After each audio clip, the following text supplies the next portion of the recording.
Et bonjour à tous, c'est parti pour le début des analyses d'un nouveau tournoi, le tournoi de Sceaux. Un tournoi que j'ai joué le week-end du 7 et 8 juin 2025. Un tournoi donc sur un week-end où j'étais parmi les favoris au départ du tournoi, car c'était un tournoi réservé aux joueurs en dessous de 2200. On était 3 joueurs à 2100. Il y avait ensuite pas mal de joueurs à 1900, 2000. Et pour cette première ronde, je suis à parier contre un jeune joueur, Léandre Fraisse, classé 1868.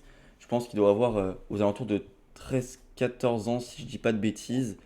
Et j'ai donc les pièces noires, c'est la première partie de la journée. Faut se lancer. Quand je viens à ce tournoi, l'objectif il est clair, c'est de récupérer des points Elo avant l'été.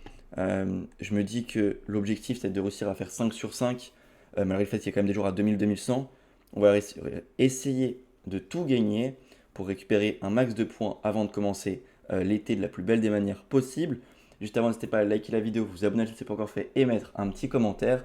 Et d'ailleurs, j'ai une annonce qui va bientôt arriver pour un cours collectif qui arrive début juillet. Je vous ferai une vidéo pour vous en parler. Allez, c'est parti.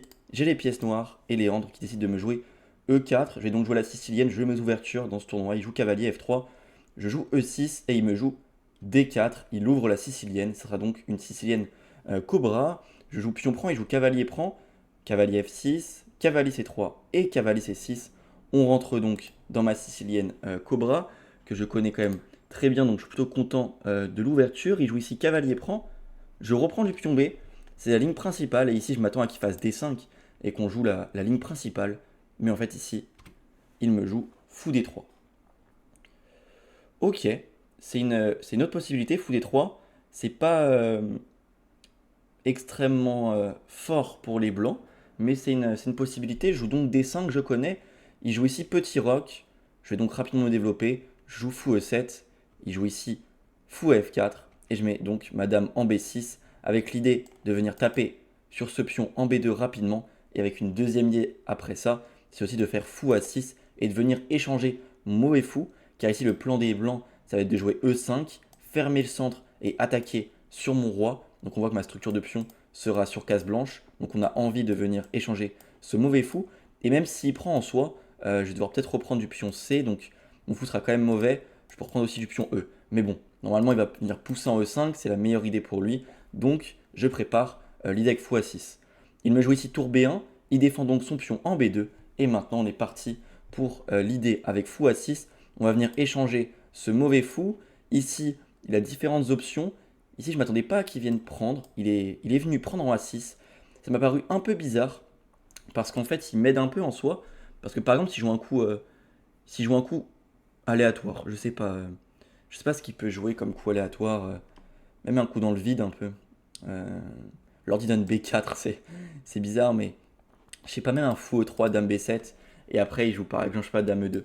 Ici, ça me paraît quand même mieux parce qu'en fait, il va me forcer à prendre, et ensuite il peut reprendre du pion C, et peut-être que derrière il va venir jouer avec E5, D4, ou même pas besoin, peut-être qu'il peut même jouer des idées avec B4, comme le propose l'ordi, pour venir m'empêcher de jouer tout le temps C5. Enfin, ça me paraissait plus malin de venir ouvrir la colonne C, d'attendre que je prenne moi-même, alors que là, du coup, en faisant fou prend A6, il m'aide un peu. Je fais donc dame prend, je suis content, je me suis débarrassé de mon mauvais fou. Il joue aussi tour E1, pas de problème, je joue petit roc et il me joue donc le fameux E5. Je suis assez content parce que maintenant j'ai plus mon mauvais fou, je vais avoir un fort centre. Je reviens donc en D7, il envoie dame G4, il menace des idées avec fou H6, venir attaquer mon roi rapidement. Mais ici, j'avais une petite idée. Alors mon idée c'est pas de faire roi H8, qui est une possibilité pour s'enlever du clouage. Mais là-dessus je me suis dit peut-être qu'il pourra jouer tour E3, tour H3, dame H5. En fait c'est se créer des problèmes pour rien de faire roi H8.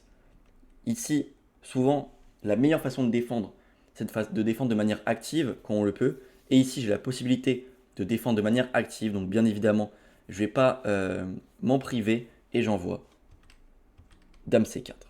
Dame C4, l'idée c'est quoi? C'est que j'empêche fou H6 car je cloue la dame, le fou avec la dame qui est derrière. Il ne peut pas jouer B3 pour chasser ma dame car le cavalier est attaqué. Et donc, il fait dame G3, c'est le bon coup. Il décloue sa dame et il menace fou H6. Et maintenant, je peux jouer mon petit roi H8. Et là, l'idée de ça, c'est que maintenant, tour E3 pour coulisser la tour, il ne peut plus parce que la dame gêne en G3. Et ma dame en C4 est quand même très bien placée car elle est centralisée. Pour l'instant, je prends l'avantage. Ici, je savais pas trop comment il devait jouer. Honnêtement, c'est pas facile à jouer avec les blancs déjà cette position parce qu'on voit que les noirs ont un fort centre. J'ai mon bon fou, j'ai plus mon mauvais fou. Il a son mauvais fou. Ces pièces se gênent un peu entre elles. La tour est bloquée sur la colonne E. il ne peut pas vraiment attaquer. Donc c'est compliqué de trouver un plan qui est concret, qui est validé par l'ordi. Et ici, il va se tromper. En fait, il va vouloir chercher à jouer actif, mais là, en fait, il fallait juste essayer de serrer les fesses, entre guillemets, hein, d'essayer de vraiment rester compact. Mais bon, c'est compliqué de jouer comme ça. C'est vrai, ici, l'ordi conseille tour BD1. Tour BD1, et par exemple, sur fou B4, jouer fou D2. Ouais, c'est vrai que ça paraît quand même très passif. Là, je pourrais jouer peut-être A5, tour B8. Bon, c'est vraiment facile à jouer avec les noirs. Mais ici, il va se tromper, il va jouer cavalier E2.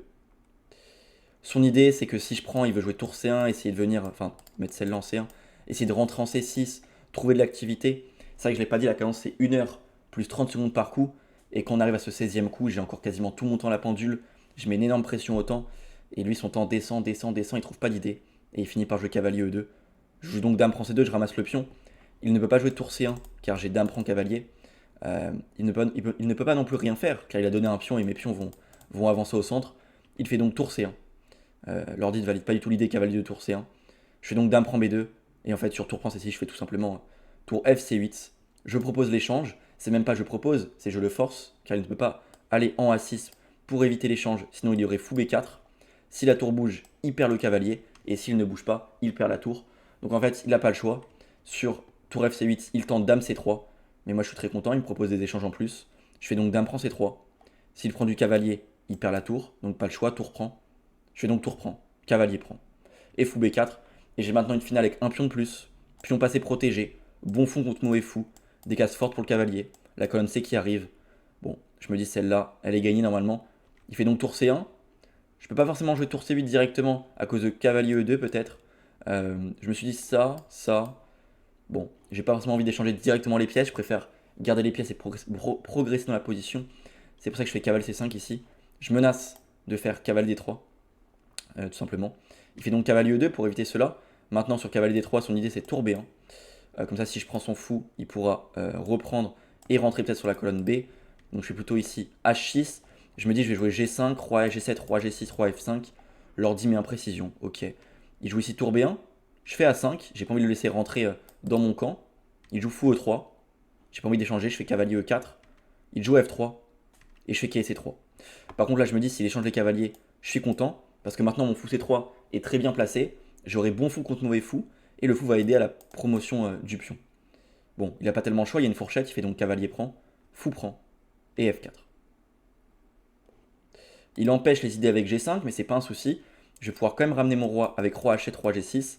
Je fais donc roi H7, il fait roi F1, il ramène son roi, je fais D4, il fait fou F2, et j'envoie roi G6. Roi G6 qui n'est pas non plus totalement validé par l'ordi.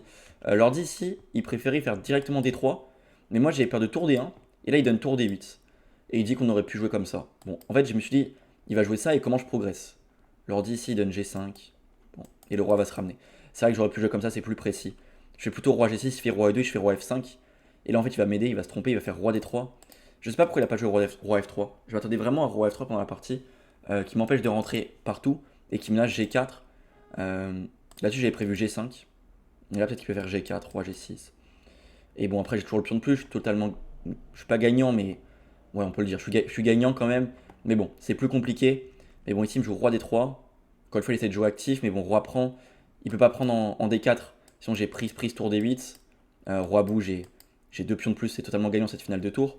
Donc ici il joue plutôt fou G3 finalement. Bon, je reviens avec mon roi, pas de souci, roi G5. Tour B7, roi G6, je défends mon pion.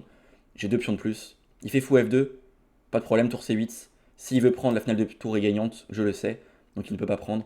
Il fait tour D7 plutôt, pas de problème, tour C5. Et il finit par prendre, sinon il peut juste rien faire. Il prend, je reprends, il reprend, je reprends. Il pouvait pas faire roi prend ici à cause de tour C2. Attaque les deux pions en même temps. Là, il allait tout perdre. Donc il préfère faire tour prend et juste donner le pion E5. Mais bon, c'est quand même deux pions de plus. Et après, c'est qu'une question de technique, d'avancée progressive. Tour A4, tour H5, H4, tour D5, roi E3, roi H5, je crée les faiblesses. Je rentre avec mon roi, G5, je me crée les pions passés, F5. Ici, il essaie de me créer des faiblesses en créant des pions doublés, des pions isolés. Il ne pouvait pas reprendre direct à cause de tour D3. Cette finale de pions est bien évidemment gagnante. Donc il fait plutôt roi G3. Mais bon, ça, je sais que c'est gagnant facilement. Je fais tour D3 échec. Roi G2, roi H4. Tour prend A5, tour D2. Roi recule, G3. Tour A8. Il tente de faire des échecs par derrière. Mais pas de problème, je pousse le deuxième pion. E5, tour E8, et maintenant G2. S'il fait roi E1, j'ai promotion dame. Il fait donc roi G1. Mais ici, j'ai roi G3. Menace mat avec tour D1. Bon, il va jusqu'au mat. Tour prend E5. Tour D1, échec. Tour E1. Et tour prend E1, échec et mat. C'est donc une première victoire dans ce tournoi. 1 sur 1 contre ce joueur à 1860. On va faire le bilan de partie. On rentre tranquillement dans le tournoi. Bon, fallait pas se tromper, hein. Normalement, je suis censé être favori, mais c'est jamais facile de bien entrer dans le tournoi, gagner la première ronde. Surtout que là, j'ai joué de manière plutôt propre, donc ça fait plaisir, ça me lance bien dans ce tournoi. Et on grappille un peu quelques petits points hello. Mais bon, ça va être les parties suivantes les plus importantes. Dès la prochaine ronde, je jouerai déjà un joueur 1950 avec les blancs, qui n'est pas français. Je sais plus c'est quoi son origine, enfin sa nationalité. Faudra que je vous retrouve ça pour la prochaine vidéo, mais je joue un joueur du Nil, je crois. Je sais pas si c'est Mauritanie ou. Je sais plus. Je joue un joueur du Nil. Ok, 93.2, 3 imprécisions, 0 erreur, lui 84 avec 3 imprécisions et une gaffe. Donc l'ouverture elle est ok. Moi je suis plutôt content de jouer ça, hein. Ça je connais plus à partir d'ici, mais bon, j'ai joué les coups qui me paraissaient logiques. Dame B6, fou A6, le plan il paraissait assez logique. Fou prend, dame prend. Tour E1, petit roc. E5 et D7. Dame G4, dame C4. Dame G3, roi H8. Et là cavalier de gaffe forcément. Dame prend, tour C8. Bon, c'est pas le plus précis. Ce qui m'embêtait sur fou B4, je sais plus c'était quoi. Il y avait un truc qui m'embêtait. L'ordi donne KC3, ouais, ça doit être KC3. Et là, il donne tour FC8 maintenant. C'est quoi la diff? Tour B1, dame C2, tour C1. Dame prend, tour prend. Ouais, bon, je me suis pas cassé la tête, la finale est totalement gagnante, donc j'y vais, hein. Tour C8, dame C3. Et on échange tout, et la finale est facilement gagnante. Là, il met H6 imprécision. On l'a vu, on l'a expliqué tout à l'heure. Et l'autre, elle est où l'imprécision? La troisième. Ah, c'est roi G6. Ah oui, vous voulez jouer avec D3, du coup, ça on en a parlé aussi, ouais. On en a parlé aussi. Ok, ok. Bon, et après, c'est qu'une question de technique jusqu'à la fin.